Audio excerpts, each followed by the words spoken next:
Hi, my name is Amy Sotis. I'm a nutritionist, and today I'm going to give you an Asian food that is commonly known as an unhealthy thing, an egg roll. And we're going to make a twist on it, and we're going to present to you egg roll in a bowl, and we're going to eliminate the unhealthy components of egg rolls, but retain the flavor and the crunch and all of the good things about an egg roll that you may enjoy. Now, instead of an appetizer, however, this is going to be a main course, so keep that in mind when you're preparing it. This is going to be your main dish. Okay, so to get going, we're gonna use ground pork in this recipe. I don't typically use ground pork, I typically use ground turkey, but pork is actually still a pretty low-fat meat. It actually can be okay for you. I would put it in the category as far as protein sources go, kind of in the middle ground.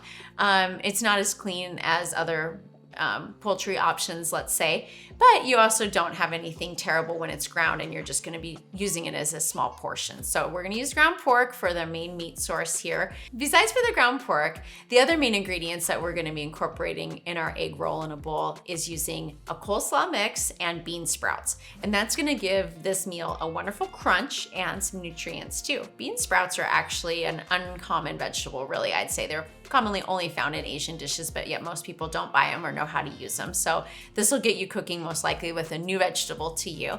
And they saute up nicely. They still retain their crunch, and they do have some good vitamins that can contribute to your overall health and wellness. In this menu plan, we're gonna also say you wanna make sure you get a lot of flavor, because bean sprouts and coleslaw by itself does not have a lot of flavor. So for our flavor, we're gonna use ginger.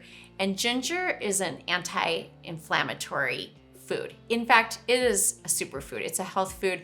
It's used now as a supplement, as all sorts of remedies, even topical, ingested in powder form. So if you can go straight to the ginger root and grate it yourself, that would be going back to the whole source. Of course, if you don't have that or don't want to do that, you can use ginger powder here.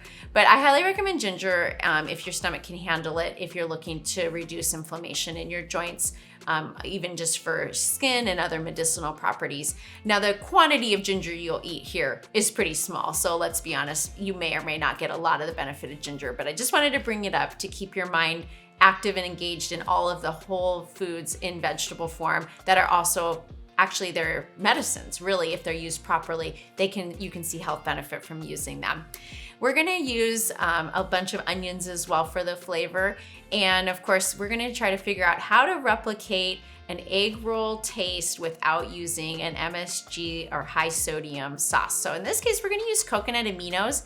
It's considered, although it's still sweeter than say a soy sauce, it doesn't have the sugar overload that a common teriyaki sauce might have. And coconut aminos also is going to be less sodium and does not have any added MSG. So I'm a fan of it when I'm trying to get that Asian flavor in a sauce. So once you mix that all together with some eggs, because we're gonna want something to kind of hold everything together, since this is sort of the filling, if you will, of an egg roll, then you're gonna cook them and prepare them in such a way that it actually presents very nicely just to serve in a bowl. And you can tell your guests that they're having their first ever egg roll in a bowl, and enjoy.